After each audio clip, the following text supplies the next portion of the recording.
What's going on, everybody, and welcome to the Backpacking Podcast. My name is John Kelly. I'm here with my good friend, Jeremiah Stringer, sitting in front of his lovely collection of backpacking quilts. How are you doing, man? I'm doing great, and I know people want to blow up the comments and tell me that all those quilts are turned the wrong direction, and I have to tell you, you could not be more right. They're completely the wrong direction. All the down is falling to the bottom. I'm aware. I'm just too lazy to string them up a different way, but I'll do it eventually, just not tonight. It's okay. We'll just judge you the whole night. It's no big deal at all, really. That's okay, too. I'm used to that. No big deal. No big deal. Well, dude, I'm excited about tonight. I'm excited. This is we got a really unique guest tonight because it's not just a guest, it's guests. Yes. With an S on the end, you know, and it's gonna be a lot of fun. There's a lot of cool things going on. Something real quick though. So I've got a buddy. His name's Darren Wendell. Okay. Darren's the guy that got me into backpacking. He's the guy that got me on Kilimanjaro, right? Mm-hmm. Well, that guy now has a fishing YouTube channel. Isn't that cool? Yeah, he's got dude. The fishing YouTube channel. And so like he's got me wanting to go fishing again. So I literally got out my tackle box and like all of my rods and stuff the other day. Dude, I've got to go fishing now. Like I've got this bug. I got a bug in me now. I got to get it. It's got to happen. I've got to get out and go fishing.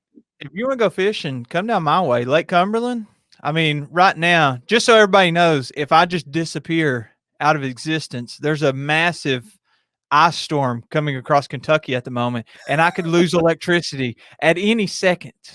That would be both of us on that one, yeah. On a good day, you have to come down my way, man, and we can fish Lake Cumberland because, I mean, it's a fishing lake. Yeah, maybe Jeremy from Midwest Backpacker says, ice fishing? No, I'm good, man. not quite that cold. I'm good, bro. It's cold enough here. I saw your last backpacking video. You guys are good. You guys are good. Too cold up there. Yeah, I think those guys just got done doing a trip where they were in negative 27-degree weather. Yeah, they're insane. God, they've lost their minds completely. But we've got a sponsor for tonight, Jeremiah. We got a great sponsor for tonight. A sponsor that both of us, we have a lot of gear from them, and that sponsor is Hilltop Packs and our good friend, Mr. Ben McMillan over there at Hilltop Packs. I don't know about you, man, but one of the things I love about Hilltop Packs is the customization that they have of their gear. Like, look at this. I got my Chair Point 5 right here with my cool little logo on it, you know, with my bag with the logo on it. And he made me a food bag. Check this thing out. Oh, right there. Hey, look at this. Oh, that's a nice sweatshirt you're wearing. That's nice. I like that. But you know, I love the fact that like Ben has figured out a way to print on Dyneema in a way where it doesn't fade. I've got one bear bag. It's almost 2 years old now, and it doesn't fade at all. Like there's nothing coming off of it. Killer gear. He sells it at a great price, and Ben himself is just a good guy. Yeah, I have quite a bit of his gear. I'll show a couple of pieces right now. These are my 2 food bags. I have a small one that I just take on overnights, and then a bigger one that will fit a few days worth of food. So he said he saw me on a trip, and he's like, oh, Jeremiah wasn't using my Hilltops bag I sent him. And he was like, I know, I'll send him a bigger one. And I was like, that's a wise choice, Ben, because that one, it was like a 3-day trip and I needed a bigger bag. And so now, absolutely perfect. And you're right. He can print on Dyneema, and he makes these Dyneema backpacks as well. And you can pretty much get printed anything you want on there. Not just backpacks and food bags, but all kinds of stuff. Bear hanging bags, stakes. Like if you want a little Dyneema bag to put your stakes in, battery bags, ditty bags for electronics. And he makes a killer backpack called the Raven.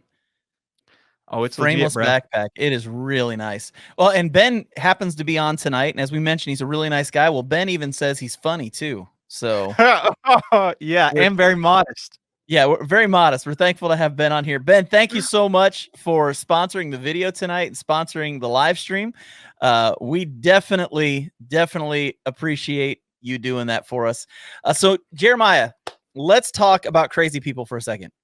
Yes, I know some crazy people that's going to join us tonight. Let's talk about some people who, it's 2 parents with 4 kids who decide they're going to go for the Hiker's Triple Crown. Yeah. Yeah, it started in 2018, right? Yeah. I mean, you talk about some people who either one, they just love to hike, or two, they just love to be miserable. I don't know which one. I'm gonna go with one because we met them for just a few minutes beforehand, and they seem to really like being around each other.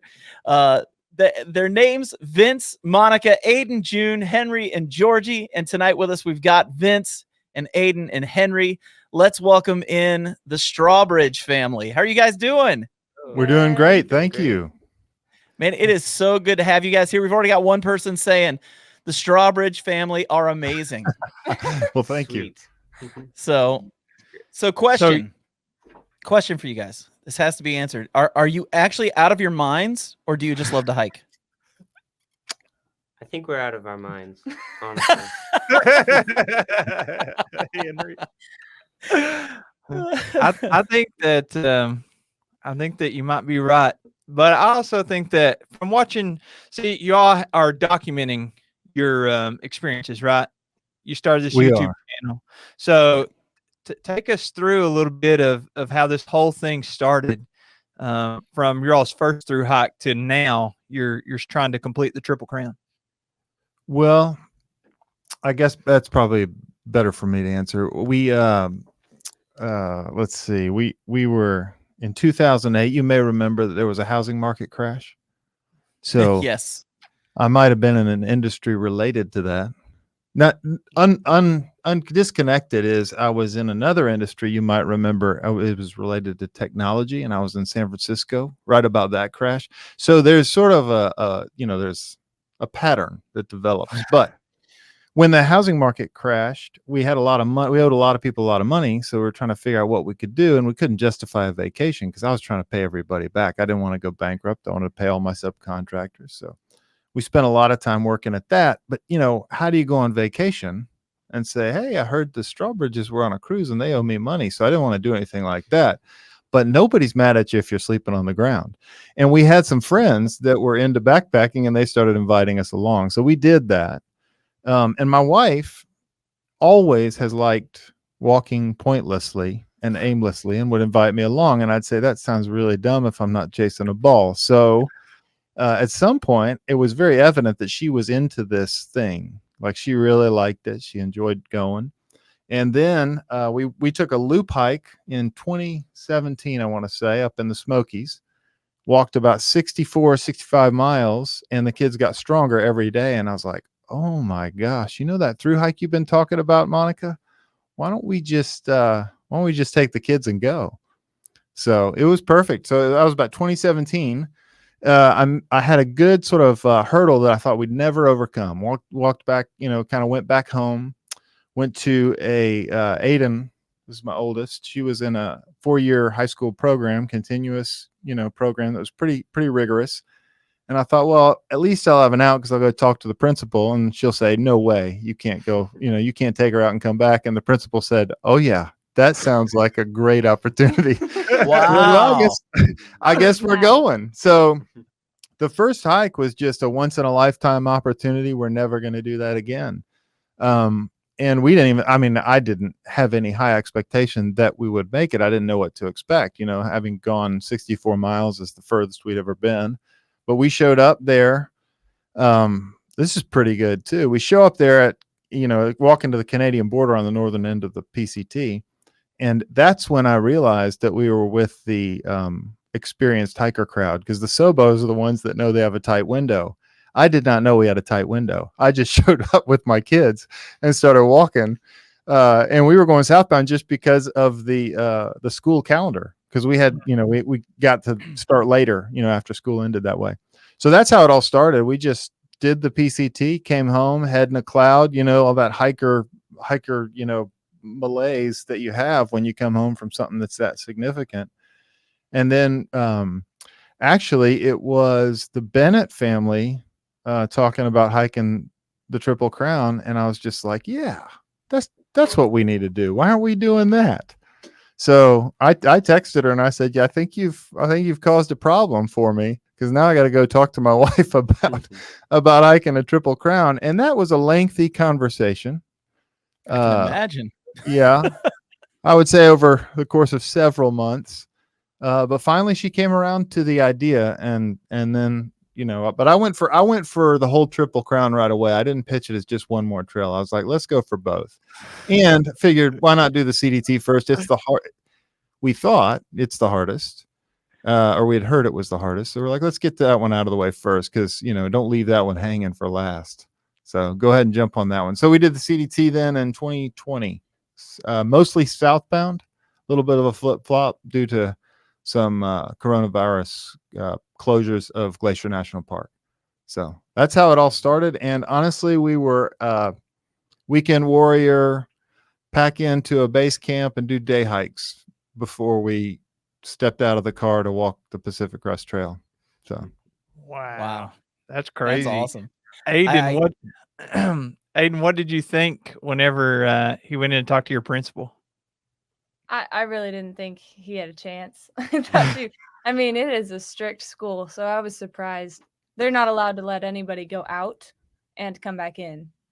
So yeah, I was kind of mad too, because I was like, I don't want to do that. I'll have to hang back a year. I'll have to come back as a junior and be a year behind all my friends, but I did it and it was worth it. So wow, that's incredible. Now, Henry, I have to let you know, somebody's commented on here, and this is important that you see this. They said, I listened to them on Backpacker Radio. They're great, especially Henry. So, Henry, my question for you is, why are you so great?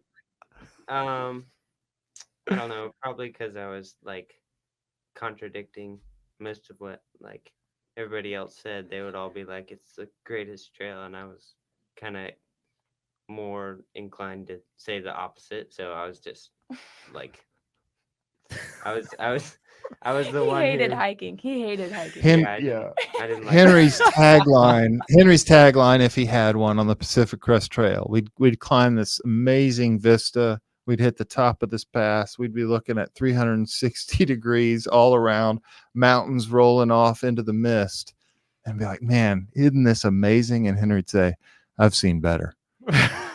Every time. That's awesome. So did y'all give him a funny name to go along with that? You should have. No, we kept holding out for trail names, to be given from the outside, but we were such a, nobody really, you might think other people, thru hikers, would want to walk with a family, but it didn't really happen that much. So we didn't get many names. If I had given him a name, it would have been Trail Gator, because I counted in 1 minute he stepped on my heel 13 times. Oh, wow. How does that happen? Walk close behind him, I guess. Yeah. He was 12. It was partly intentional at that age. Do you think it was intentional? No way. He just couldn't put together that we were all going to end up at the same place at the same time anyway. And it didn't matter if he walked 2 feet ahead and right on my heel, but he did it the whole time. I was wondering like how much y'all had to stay together, especially having the kids. Like if I backpack with my wife, we stick together. But if I backpack with my friends, sometimes you don't see them like from the time you leave camp to the time you get to the next one. Yeah, I would say on the Pacific Crest Trail, we started together, and my wife was pretty intent on being within eyesight of everybody. We hadn't been more than 10 miles from a road in any of our backpacking experiences, maybe a little further, but not much. So when we were in Washington, she was very careful and nervous about that. But, by the time we were in Southern California, the kids were walking, we'll see at lunch, like they would be 2 miles out ahead of us and all that stuff. So flash forward to the CDT, and we didn't, we wouldn't see each other for hours. So it was like, we met up at lunch. Yeah. Normally we would separate out into groups or by yourself and then meet at lunch. Wow. Now with Georgie being so much younger, was there somebody with her at all times, pretty much, I'm assuming? Not really. Where, you would think, like, I guess, you wouldn't think, you're a backpacker. Yeah. But a person who doesn't backpacks might think that the place you would be nervous is back in the woods away from everybody and everything. The places we were nervous was nearer towns, nearer roads, those kind of things. So if we were on a stretch that was 150 miles or 100 miles or whatever, and there weren't a lot of crossroads, we weren't very nervous about her. Because at a certain point there, the trails, some of these trails are very intuitive, and the kids are really good at keeping an eye on it. So we didn't ever feel really terribly uncomfortable with her walking by herself. Now, they tend to group up. Aiden, Georgie, and Henry walk together. They're kind of the stronger walkers. And then Monica likes to walk by herself, and June and I walk in the back together. So now, did you kids ever do anything on purpose that like gave them a fright, or like hid from them, or like made them think that there's something fishy going on? No, Not that I remember.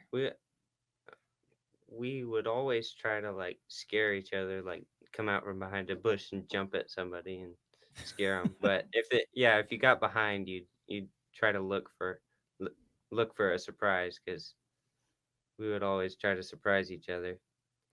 But we Yeah, did have Yeah. where my cousin, my nephew came with us through Montana, and he was pretty high level. So he walked with us about 1,000 miles, and he was pretty high level, oblivious in some ways, so the kids, he would walk in the front with Aiden and Henry, and they would see a junction coming, and they would walk out ahead of him. They'd get ahead of him, walk past the turn and watch him to see if he'd make it.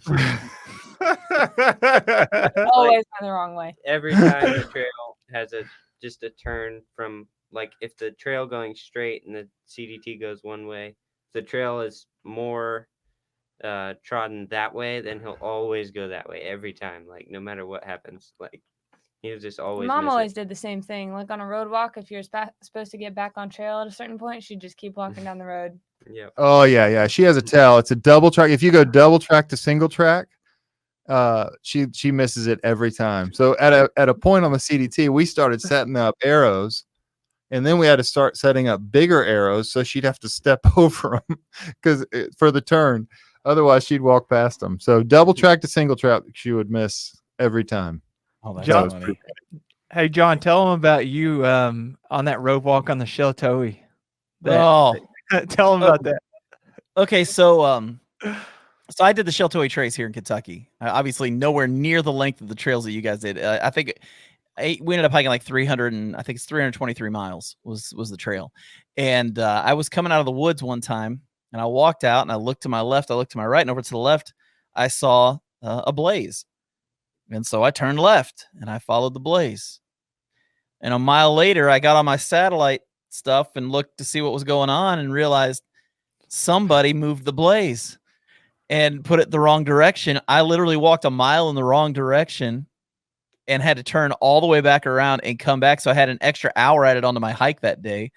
Actually, it wasn't quite an hour because it was road walking, but yeah. I hate road walking. So it was like I had to spend an extra, 45 minutes, 50 minutes, something like that, road walking, when I could have just been back on the trail at some point.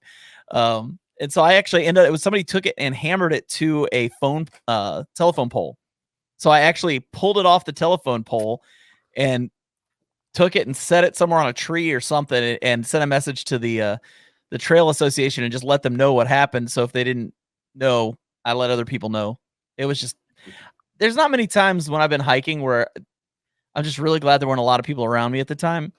That was probably one of those times. Now, I hate wrong turns. I do have a question for Aiden. Okay. You're an oldest child. Yeah. And younger brothers and sisters can tend to be frustrating at times. You did months on end with little escape from your siblings.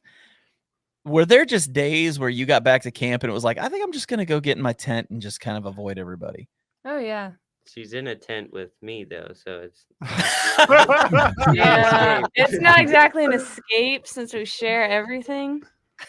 But yeah, if I was thinking about that lately, is if I got mad, I mean, I really had no choice but to make it up.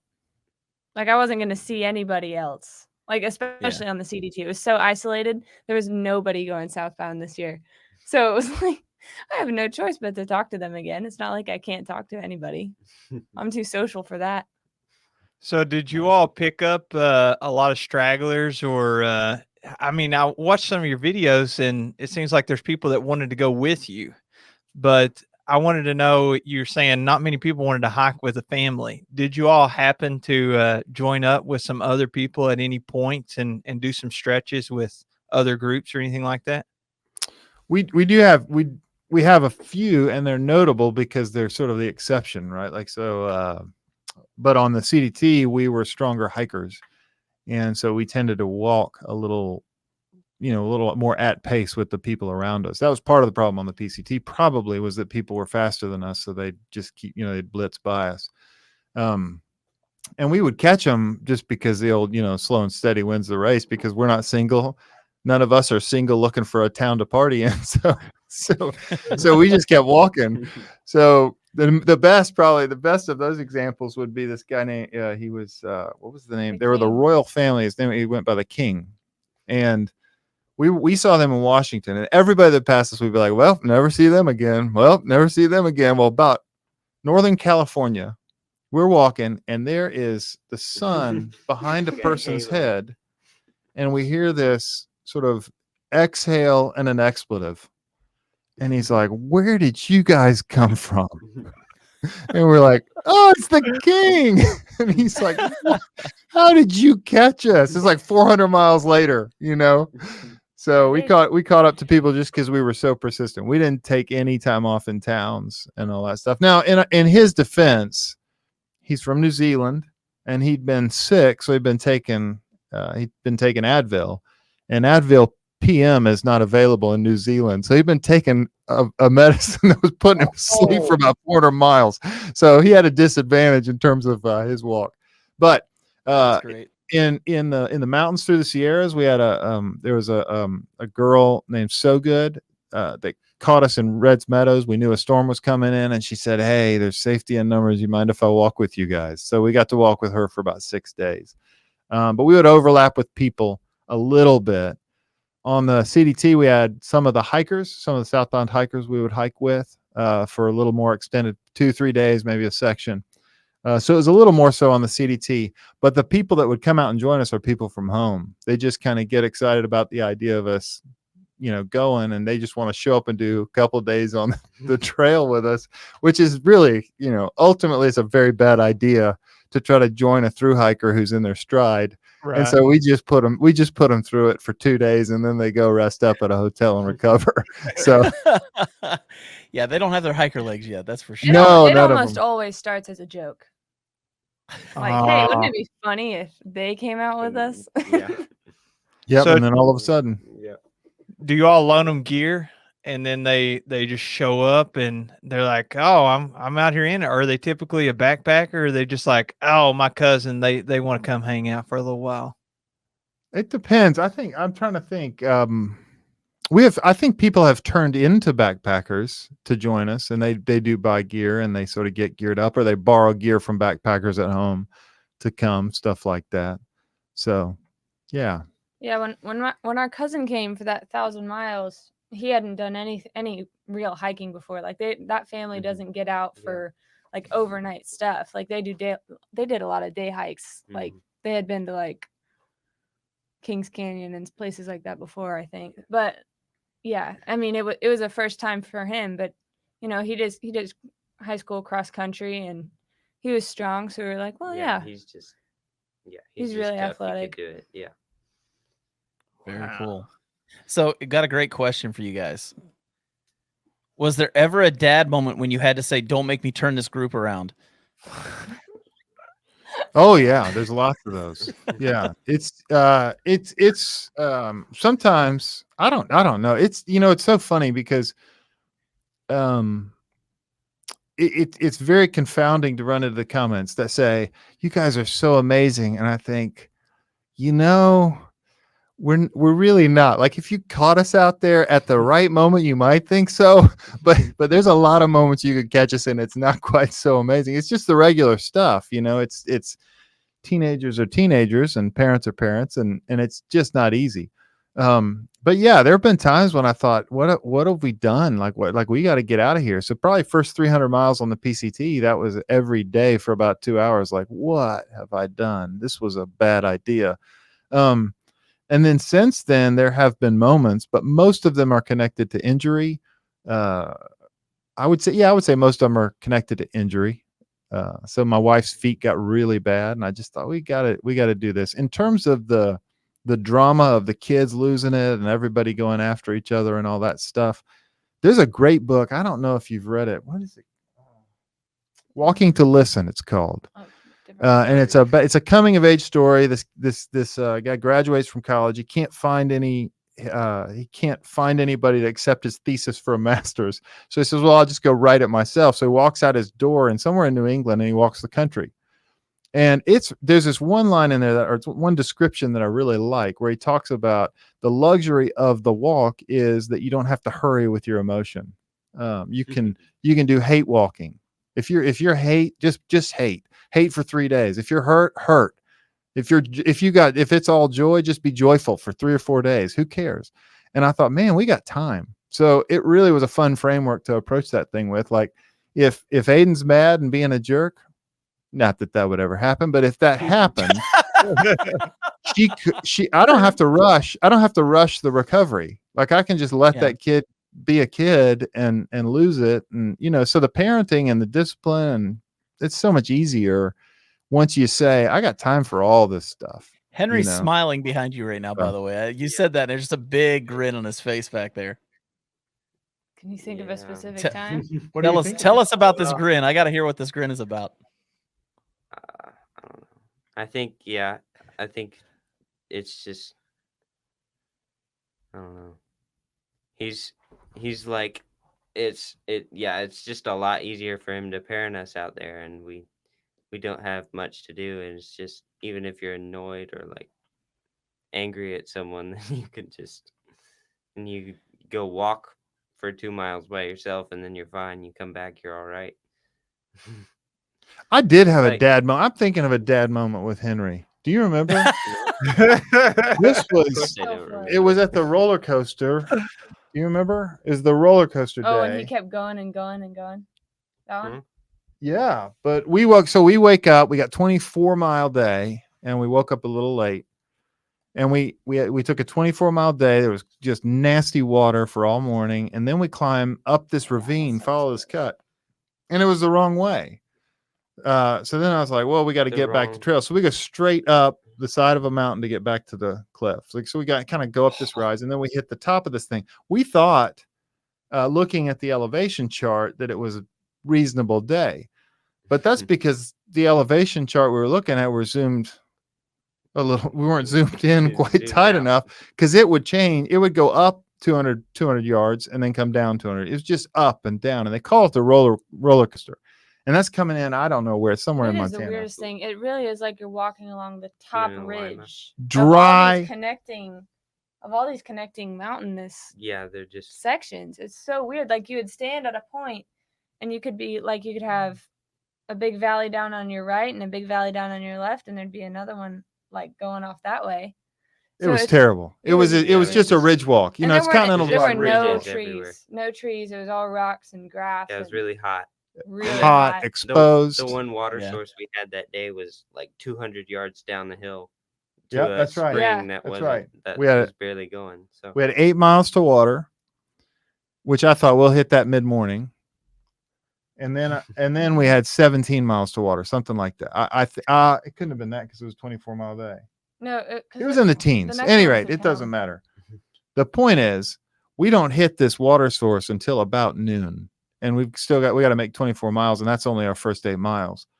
And we come to the water source, and it's a jog down the hill. It's probably maybe half a mile down there to a cattle tank. It's really steep. Yeah, steep, nasty climb. And I get there, and Henry is laying down against a barbed wire fence with his umbrella over his head. The only shade he can have is what he can make. And my wife is walking up the hill with a water bladder, like, one of these 2.5 liter water bladders. And I said, Henry, do you have your water full? No, that's my water. And I was like, I'm done. I'm done, boy. Walk down that hill and get water and fill it up, because we're in a hurry. My second daughter, June, and I are like, she just was struggling that day. And I said, you could have been back up here. We could have been cooking. We could have been out of here and gone. You need to think about other people. And I just about lost it. I about lost it on him. I'd have sent him down the hill. He was like, he doesn't respond. Like, this is Henry's response to discipline, right? I'm sure we'll offend people right here. This is terrifying to say. Just scared us. We spank our children. I know, it's terrible. Oh. Not anymore. They're older now. We used to. So Henry one day earned one. This is those are the way he responds to discipline normally. He walks out of the room and turns around and he goes, "Whew, Dad, Mom just gave me a pretty good one." He was proud of her. Giving her congratulations. So that's his response to discipline. But this day, when I lit into him, I could tell that he got the vision of what I was mad about. And he was like, "I didn't even think about it, Dad." Do you remember that? Yeah. I remember that. Yeah. I wasn't even involved. Yeah. So you That's all that was maybe the worst dad moment that I've had with him. Hey, if that's the worst, man, you're doing great. Yeah, You're there's no doing limit. great. I've got 2 3-year-olds, and I can tell you right now, I can't hike 2 miles with them right now because what little hair I have left will be gone, before we got done. So that's awesome, man. So you all, I found it very interesting. I was watching some of y'all's food prep, and I do want to talk to you about food. But I was curious why you all, normally people take like a quick lunch and keep it moving, but it seems like you all like to stop and take a break. And you just mentioned, hey, we hit water 8 miles in, we could have cooked. So you prefer to cook more during the midday and take breaks? Oh yeah. Mhm. Yeah, and I'm not sure what most through hiking people do, but to me it makes a lot more sense, right? You're wearing your body out, pushing as far as you can every day, and you're hiking at night if you have to. So Cooking at night is no fun. yeah, it's cold, it's dark. All you want to do is fall on the ground and sleep. You're worn out, so last thing on your mind is cooking. So at some point, and I don't know why, I think it was probably because our feet were so sore that we I just think we wanted were a in longer. shape. Yeah, we just wanted recovery. Yeah. And so we'd sit down in the middle of the day for 2 hours and we just started cooking. And my gosh, again, we're 6 people. That's a slow moving train. You try to get you try to get this thing doing anything, it's very difficult. So if we cooked in the morning, it would take us 2.5 hours to get out of camp. So now we just get up, walk, eat a bar, make a little trail shake, whatever. Just keep rolling. And then that way we can sit down at lunch for however long we have to, and you can tighten it up too. It gives you a little leeway in the middle of the day. If we're going well, if we're on good pace, we'll stretch that thing into 2 hours. Historically, what happens is if we're racing a weather window like we had to on the PCT, we start tightening that lunch window up, because not only do you run into weather windows, but you also, the days are getting shorter if you're going on a southbound. So you just don't have as much time to walk. So, once you get to about 11 hours of daylight, 10, 11 hours of daylight, you really got to push it. So yeah, that makes sense. We actually have a question about food. Jason Wish, he was wondering, what are some foods that you may have enjoyed on the PCT and CDT, but now don't ever want to eat again? Pop-Tarts. Pop-Tarts? Pop-Tarts. Never. Like cardboard these days. Yeah. what else? I know one. Like Oh, I know. a what- lot of instant mashed potatoes I hate now. Oh, I yeah. just can't stomach those. Those Those are are gross. I saw some. I I- babysit a lot, and I saw some in somebody's pantry the other day, and I was like, "They eat these in regular life? What kind of person? That is disgusting." You know what's funny? I came home and did a short backpacking trip with some friends, and it was Monica. Yeah, Monica and I went with another couple, and we went camping, and I made some of the backpacking food that I had been loving on the PCT, and I could not put it in my mouth. I was like, what is wrong with this? And then I ate it again on the CDT and I liked it. I think you got to get good and hungry to eat some of the stuff we're willing to eat. you know. Did y'all figure out any foods that you thought were going to be a no-go from home, and then you got out on the trail and you're like, maybe I do like this? How about you? I think Mm. that trail shake he mentioned, it's instant milk, instant chocolate Yeah. powder, and instant PB Fit, like that peanut butter protein powder. Yeah. And it's not amazing at home. Like it's okay. He drinks it at home, but it's not good at home, but when you're on trail and you sit down for lunch, it's it's like amazing. it's just so much protein and calories, you just want to eat it. Especially if So- you get it with like fresh cold water, it's really great. And it's like depending on how large you make it, it can be up to like 400 calories. Yeah. So We do Yeah. a lot of bartering on trails. So we'll come Oh, into yeah. town and we'll go through the box and pass things out roughly evenly. But I remember one time on trail, I knew Henry he hated. We found some flavored Snickers. I don't know if you've had them.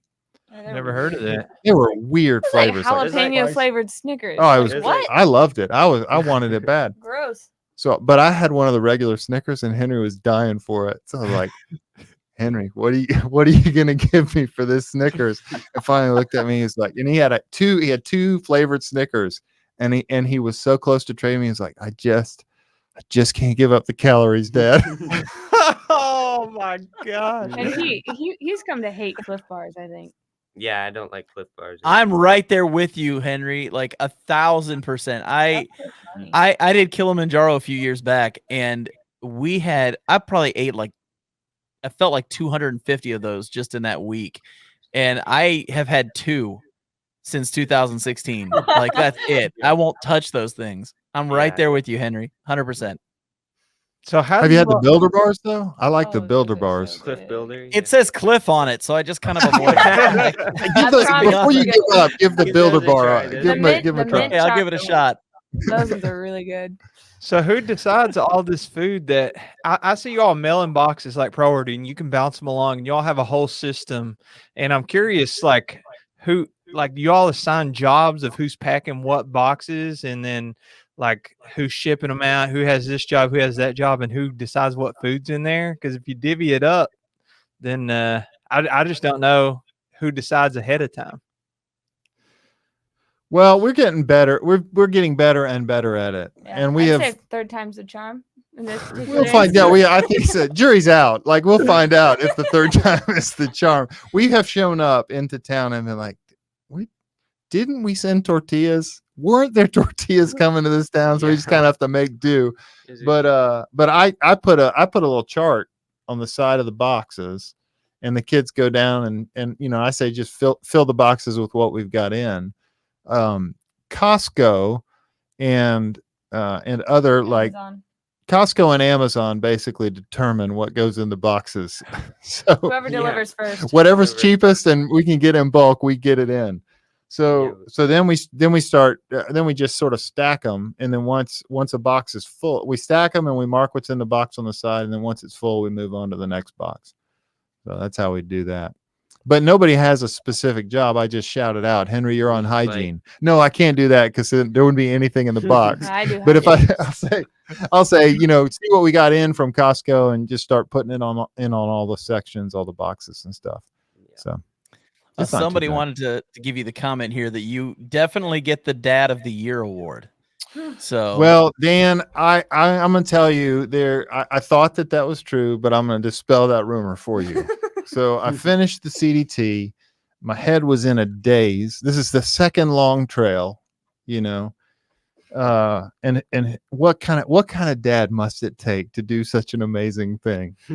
And and I'm very filled with the glory of myself, and I just was reflecting, and I would have said the hardest thing the entire time of the trail. Actually, let me back up, because when I finished the PCT, I would have said the trail's not done with me yet, and it's not done with June yet. That's my second daughter. And there's just more. There's more for us out there. I didn't reflect well. I mostly was busy, managing emotion, managing experience, managing resupply, managing lists. I mean, it was just busy, and I See, didn't. he came back from the PCT pretty exhausted. I came back pretty worn out, and I just didn't have the kind of hike that I was dreaming, the beautiful hike that I was dreaming. Everybody else got it, but I had to be the manager. In June, I would have said she's just something else. Like there's more out there for her. So she was kind of some of the inspiration for the CDT for me. And we got out there, and I expected this euphoric sort of like we're gonna tackle all the challenges. It's gonna be beautiful. I've unlocked the problem because poor June, she's the caboose, right? Like she's the slow one. Somebody's got to be the slow one, and you're only as fast as your slowest. So I thought I got it unlocked. June's gonna lead every day for 2 weeks. She's gonna lead. She's gonna lead at the start of the trip. We're gonna build into strength as she builds into strength, and then we'll all sort of be strong together. And that was okay. It worked pretty well. She got better and better and better. And then she just dove off a cliff. Like it was unbelievable. Like we could not climb a hill faster than like 1.5 miles an hour. I was just like, can we please move? Like we have places to go. We got to get to Mexico. We got to beat the snow. And I was just getting mad.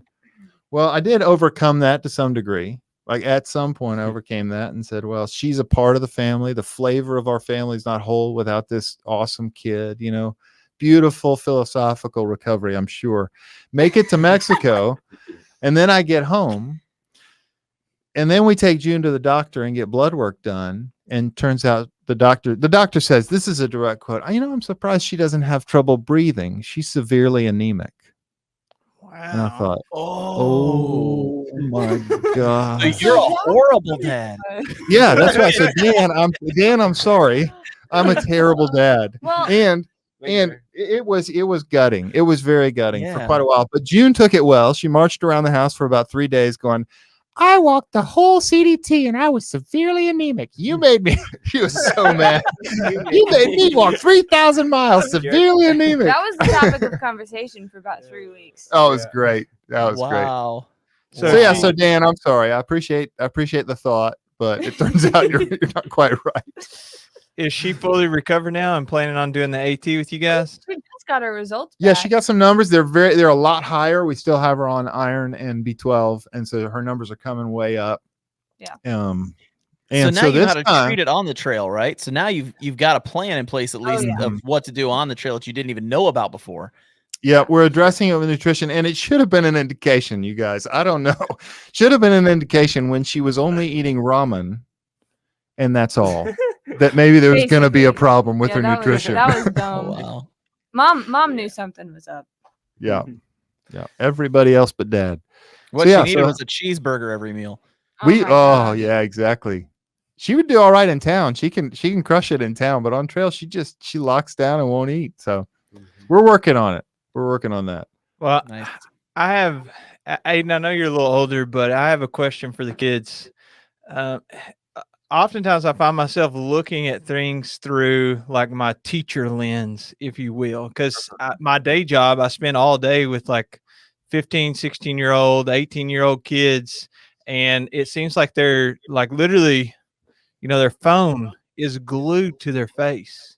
And I was born in 92, so I'm still pretty young, but my generation, it's almost the same thing. And I was wondering if you all have noticed anything different about you guys since you went through these experiences versus some of your friends, especially when it comes to how you look at social media and how much you use technology.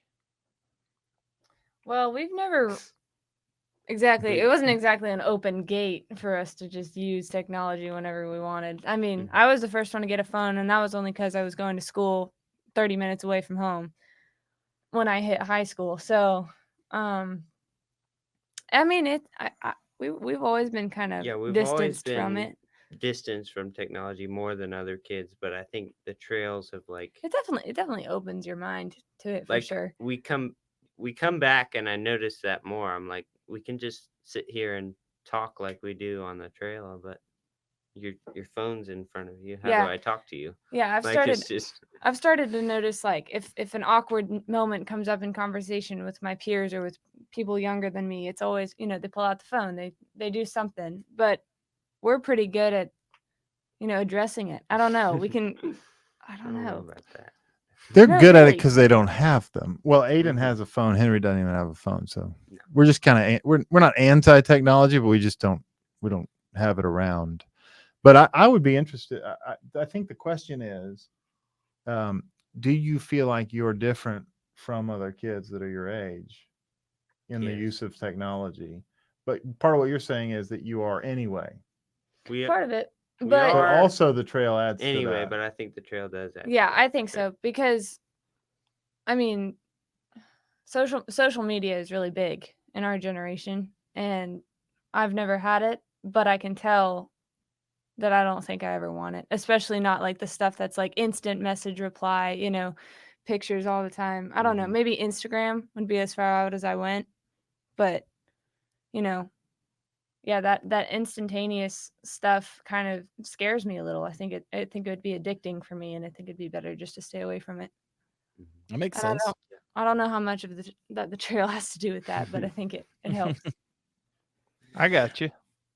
So somebody has a really interesting question. They also have a really interesting name. The Pizza Ninja wants to know what's your favorite trail games to play with the family while backpacking?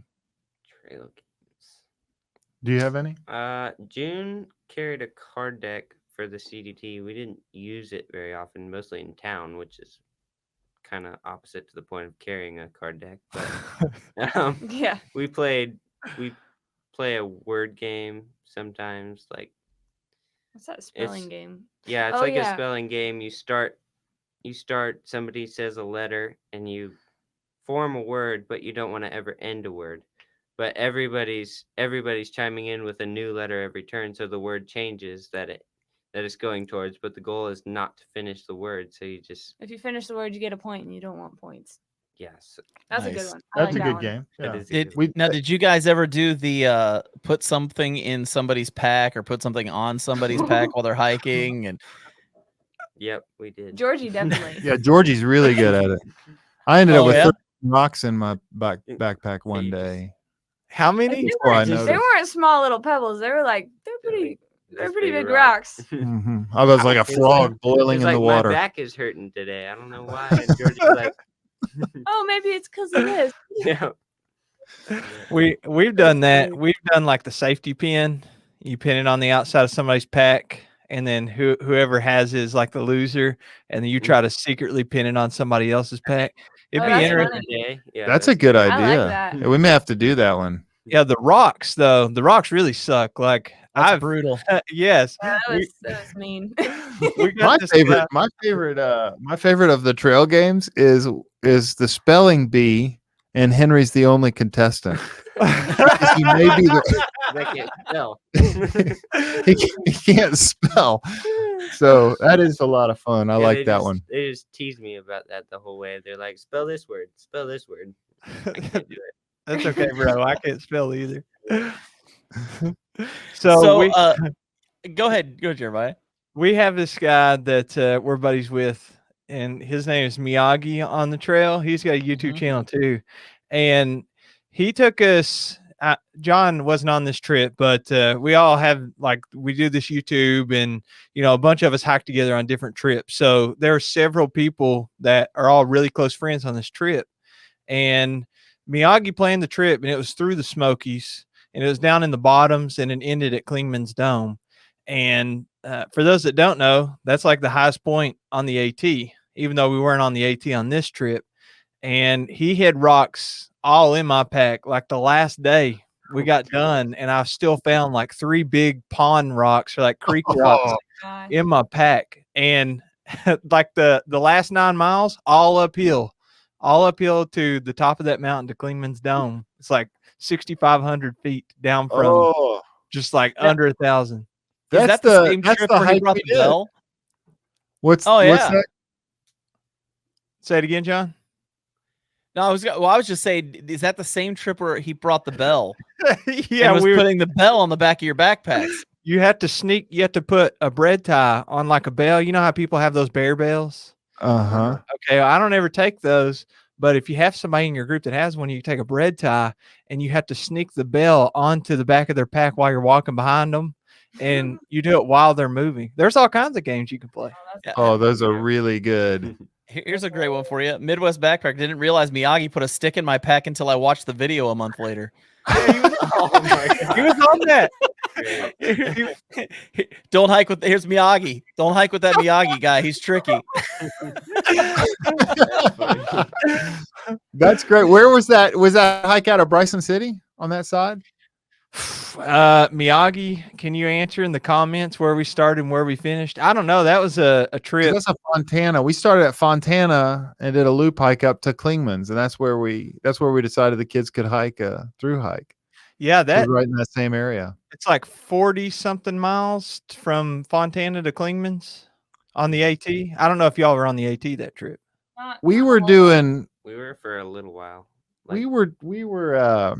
This was back early in the days when we were just following little dots on a map. So a few of the trails we took were no longer in existence. So I got you. He says Smokemont. maybe, I don't know. So I think it was a campground down there, and we Cool. pretty much stayed by the rivers and stuff the whole time. Now, So I have to ask a question because you mentioned something earlier. I want to make sure we don't miss this because you caught yourself when you said we did. I think you said we did the CDT because we wanted to get the most difficult one, at least that we thought it was going to be the most difficult one out of the way. Because everybody I've talked to says the AT is the most difficult of the 3 trails, and it's the last one you guys are doing. So is that intimidating at all, or you just like, whatever, we got this? I don't know what to say about that. I think we can do it. I don't know if. I mean, I it's lower elevation, so I feel like even if it's more up and down gain, we can breathe better, so we might be able to do it better. But I don't know. Well, It's- I'd say it depends on who you talk to. Yeah. Because the people who did the PCT first of the 3 say that the PCT was the hardest, and the people who do the AT first of the 3 Mhm. say that the AT Yeah. is the hardest, and nobody does the CDT first. So, I don't know. It could just be that they weren't in hiking shape, and that was the first trail they did. I and mean, it kicked their maybe- butt. I mean, yeah, that would stink on like up and down, out of shape, you know. Yeah. I think that's a reasonable theory, but I don't know. I mean, the answer is we don't know. I think it's kind of like, on these long trails, each section has its own challenges. Each stretch has their own challenges. Sounds like the difficult pieces of the AT are going to be the elevation gain and loss and the rain. Those two Yeah. things. And we've certainly encountered the elevation gain and loss on the CDT at times, but the CDT has long, big, fast walking days that are long stretches. And so maybe on the whole, the AT is a lot harder in terms of the gain and loss. But I don't know. I don't know. I will be interested to see about that. And I guess what I would say is that my impression was that the CDT would be the hardest. A friend of ours said that he thought the CDT was the hardest psychologically, that it just beats you to death. Mhm. I think that And- was true. Yeah, that certainly was our experience. Just that we even walked it we probably walked it 2 weeks faster than we did, or a week faster, maybe we walked it a week faster than the PCT. But it felt like it was so much harder than the Yeah, it felt a PCT. lot longer. So I got 2 questions for you guys about the AT. One, I know that COVID kind of throws a wrench into this whole thing just in general, but typically the AT is very social. So question 1 is, are you all excited about the more social aspect over on the East Coast? And 2, what are you all most excited about for your upcoming through hike? Excited about social. I can't. Henry said he's excited about this. we No, haven't seen people. Like we did the PCT Yeah. southbound, There was no one. and everybody walked faster or slower than us, so we didn't see a lot of people. We walked the CDT in 2020 when nobody was on the CDT. I think I don't know how big the entire class was, but it may have been 60 people. I don't know. Wow. that Wow. finished something. So Yeah, it we was were not 10% many. of it. Yeah, we were. Yeah, I mean, it couldn't have been more than 100 would be my guess. And so we were pretty isolated, and we've always walked the wrong direction or the opposite direction. So we're walking past people, not with people, for the most part. And so it'll be interesting to be on a trail like that where we're going to be around people for the first time. we are going to start a little early, and that partly is to avoid the crowd. Like we want to kind of get out and get a jump on it and get out ahead of people and kind of stay ahead of people. But even still, I think it's going to be a lot more social. Absolutely. Yeah, I'm kind of curious. I don't know. I kind of liked the solitude of the CDT. Like there were times where it really was just like, this sucks. But most of the time, yeah, I don't know. I liked it. Enjoyed it. Yeah. Henry, That's awesome. I don't think it'll. I think if we start early like we are, we'll be out ahead of the less fast hikers. So the people we will be with, they'll probably be faster than us or about the same pace. But I don't know if the social will affect our hike much. But I don't know. Yeah, that makes sense. We don't know. You may know as much as we know about it. We're just kind of my friends. Like everybody's like, "Hey, what are you going to do when you get to so and so?" And we're like, "I haven't opened gut hooks yet. I don't really know." Now, are you guys Nobo or Stobo? We're Nobo. Nobo or Stobo? Nobo. Yeah. Great. You're gonna end on Katahdin. Yeah. Yeah. Very That'd be cool. awesome. What is your all's potential starting window? We're gonna start in like 2 weeks. 2 weeks. Nice. Yeah. So 13 days or so. Yeah. Nice. So, you have to be really, really excited. yeah. We'll have to find out if you guys get a 0 day on a Monday, and see if we can get a live update from the trail with you guys. Oh man, that'd be fun. I'm be confident that we will, because we'll have a number of 0 days. Although we don't tend to 0 day, we tend to Nero day. But that's been a big consideration, and part of it is connected to the COVID stuff. We don't want to have to hitch into town, and so there's some pretty, like, this is a fantastic trail for resupply. Looking through it, like, there are only 3 hitches that we have to do, and at least one of those we'll have some people nearby that we'll be able to connect with. So I'm pretty excited about trying to stay off trail for a whole lot of reasons. It's really hard to look at all your kids when you go into town and say, "No, I've been asking 20 plus miles a day out of you, but you can't have a milkshake." No. It could be a lot cheaper to stay on trail. Yeah, I agree with you on that. So it is now, believe it or not, we are almost an hour into this thing. Like I told you, it was going to happen. What I'd like to do is, I noticed on your website that you guys are not just, at least in the past, you haven't just hiked for yourself, you've hiked for causes. Do you guys want to talk? Because I know from talking with you guys here a second ago, you don't really have a lot of social media stuff, but what are some of the causes that you guys are hiking for? And give you the opportunity just to share that for a second. Oh, that's cool. Go ahead, Aiden.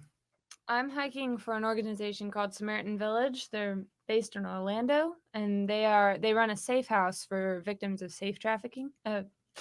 Human trafficking is what I meant to say. Safe check. Yeah, so they run a safe house and an organization. So I raised money for someone to stay in the safe house for a year, and then I think another time the first trail maybe I raised enough money for, I think they redid a bedroom or something. So I don't know, that's mine.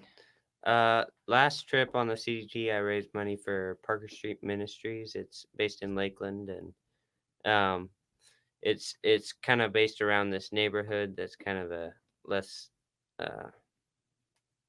kind of a tough neighborhood to be in, and I just raised money for them, and they put it to, like, I remember, like, we did a soccer camp there just to have fun with all the kids, and we just worked with them, and they do after school programs, and they do housing programs, and they do do all like sorts of school stuff. jump. That's awesome. And, yeah, Yeah, it was fun. I came to the kids at the first trail and I said, "Hey, what do you guys be fun to, while we're doing this, it'd be fun to raise money for somebody." And I came to him and I was like, "What would you want to raise money for more than anything?" And Henry said, "Can I get soccer cleats?" And I thought, "Oh, that's cool. You want to do soccer cleats for kids that can't afford it, or maybe down for kids in Nicaragua?" He's like, "No, I was thinking for me." That's not really what I had in mind, but So we helped turn that vision a little bit toward other Yeah. people, but Yeah. they did really well. We did better on the first hike than we did on this one, partly because we tied it to miles, so it was kind of fun. It's a lot more. One guy, I came back to Lakeland, he looked at me and he'd pledged 25 cents a mile per person on the thing, which is a lot of money by the time we're done. And he was like, Yeah. I was rooting against you. I thought about flying out there and heading you off an intersection. But I think, people didn't think we were going to make it. So they figured, a bet per mile or, a pledge per mile wouldn't hurt them that bad. But we really went a long way. The trouble with that, and it was really fun, I think, for people, it was very interactive. They could kind of track it per mile. And we had a map linked to our Garmin and all that stuff, which was great when our Instagram had, 200 followers. But then we were going on the CDT and I was like, oh, it's kind of a remote kind of atmosphere. Maybe making our Garmin tracker within 2 hours available to the public is probably not a great idea walking through these areas with kids. So I pulled that away from it. I think it really did hurt. I don't know if it was that or the coronavirus really hurt the sort of income on those drives. The first time we probably raised $40,000, I would bet. Wow. For the various causes. That was a lot of fun. And the second time around, it was probably more in the $4,000 to $5,000 range. But we're trying to raise some money again this time around. But we're just going to keep the same causes in effect and rolling through. So Aiden is, like she said, Samaritan Village. Henry is Parker Street Ministries. Georgie raises money for a place. She was really sweet. I said, what do you want to raise money for? And she said, I want to raise money for women who need help, who've gotten pregnant. I want to raise money for this. I want to raise money for that. And I was like, well, you have a lot of great ideas, kid. What is there anything that ties that all together? And she's like, maybe Jesus. Like, could I raise money for something where people get taught about Jesus? And I was like, that is the coolest thing. So I had gone to seminary in Orlando, and one of my probably favorite professors there runs he does a ministry that's seminary education for life or for the world for free. And so he provides this seminary level education. And so she raised money for his ministry, which I thought was really, really cool. And June loves horses. So she raised money for a horse program at a camp that she really loves. And they have a lot of need in that area. So we don't know what it'll look like. Everybody's going to stick with the same causes. And then let's see what else. Oh, we have a couple special guests coming with us on this hike. That are sort of a last minute ad and out of the blue. These two kids that are friends of ours or friends of the families, and they're involved with a local outreach group that helps to get kids outdoors that are kids without fathers. And these two boys don't have a dad, and they've been really blessed by that outreach. They've really experienced the benefit of that, and so they are. It's possible. I don't know. I'm speaking way ahead of turn. But basically, they sort of are mumbling around and thinking about what they want to raise money for, and that might be one of the things. So I don't know. Jeff Shills, I'm sorry if they decide for something else. Then but I don't know. I mean, I'm sorry to get your hopes up, but that's one of the things that I know those boys are considering. So we don't know. How old is Georgie? So everybody knows, because people who've never heard of you guys or finding out about you for the first time. How old is Georgie? Georgie's 13. When she finished. 14. Are you serious? I'm a dad of the year, Dan. So Georgie's 14. She was 11 when we completed the PCT. So wow, yeah, that's amazing. So if where is the best place for a couple of things? One, if people want to help out with the causes that you all are working with, where can they go to support that? And then how can they follow along with your all's journey as you're completing your Triple Crown? Oh, cool. Well, I'll give you the rundown. The rundown is essentially strawbridgetreks.com is great for information about the ministries. It's probably very okay about finding out about the stuff that we've done and who we are and all that kind of thing. But right there on the front page, as you scroll down on strawbridgetreks.com, you can find that information, and it'd be great. I think you can pledge right through those, right through the links there on the page. You can find out about what the kids are raising money for. In terms of following along on our trip, I write a daily blog post and I write that to Instagram and then repost it out to Facebook. So I kind of do a daily summary sort of deal. And we've got an idea for YouTube that we finally think we can manage, because what I do is come home and tool about for about 3 or 4 months and put together things, and then it maybe comes out, and by that time people are not interested anymore. But this time what we're going to do is I've got an intro and I got an outro set up and I got music, and I'm training my mother, which is one of the most comical experiences you can imagine. In fact, if you go, which one is it? One of our daily videos that's up right now. If you scroll through there, I think it's T-22, day T-22, is my mother trying to learn how to do some of this stuff, and it is the funniest thing. But what we're gonna do is we're gonna just start the camera rolling when we start the water boiling. And so we'll just pick a topic. We'll do something like that every day and sort of just invite people into a little window of time on trail each day. And so that's the plan, to have sort of a daily vlog on YouTube. And since we're never going to be fantastic and clever editors, we're just going to sort of invite people into a few minutes each day, into the good, the bad, and the ugly, which is sort of, that's our style.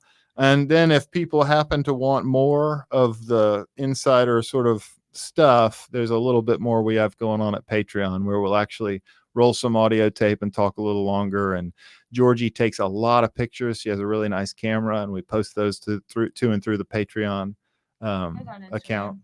Yeah, we use them on Instagram, but you get a little bit more on the Patreon. And she does a trip report or a section report there.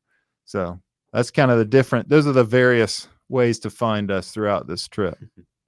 That's an awesome idea. As the water boils. I like that. Yeah, I was gonna use that. You know, that as the world turns intro. I was like, man, I should totally use that. And then I thought it'll be lost on everyone. No one's gonna get it. That's awesome. So. Well, thank you guys so much for being here and being on this tonight. It's been a lot of fun hearing about your stories. We're excited to see what happens over the next year with you guys. I'm curious, after you get done with the Triple Crown, what's next? Because well, I can tell you, it seems like this gets to be a bug that you can't cancel. Can we? You can tell them, yeah. We're probably gonna finish school before we do any other big hikes. I thought you were going to tell him what you told me. You're being nice. He's being nice. What'd I tell he said, you? we're retired. We're not doing another. That's great. I'm going to college. Peace out. Y'all later. Well, thank you guys for being on here. We're gonna get signed off in a second, but hang out in the green room. We're gonna come back, talk to you in a few minutes. So, but thank you so much for being on tonight. This was awesome. Yeah, fantastic. Thanks for having us. Yeah. Jeremiah just never stops being fun. I know, it's always never stops. That was very unique, very interesting.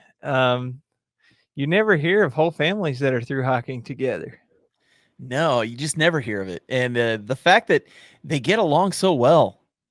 Yeah. You know, like we tried to get them to admit that they like fight and beat up on each other, but they're just like, no, we don't really do that much. So we got no choice but to just forgive each other. They're going to be here the next day and the next 100 days. Great outlook, man. Great outlook on everything. So real quick, just a reminder to everybody who's watching, starting in June, these live streams will only be on the Backpacking Podcast YouTube channel.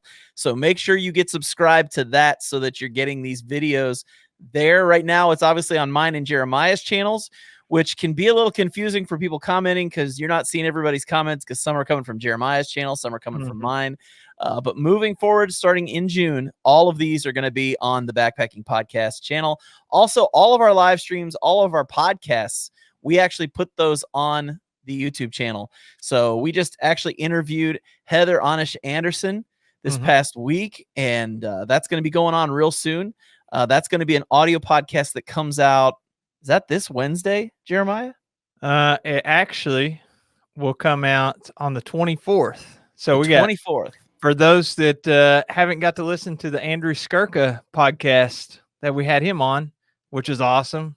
That will be Wednesday, the 17th. And then next week, hopefully everybody will join us for the live stream again next week. We're going to have Chris Smead on, who played a huge role in a number of different pieces of content, but one of the most notable is Highline.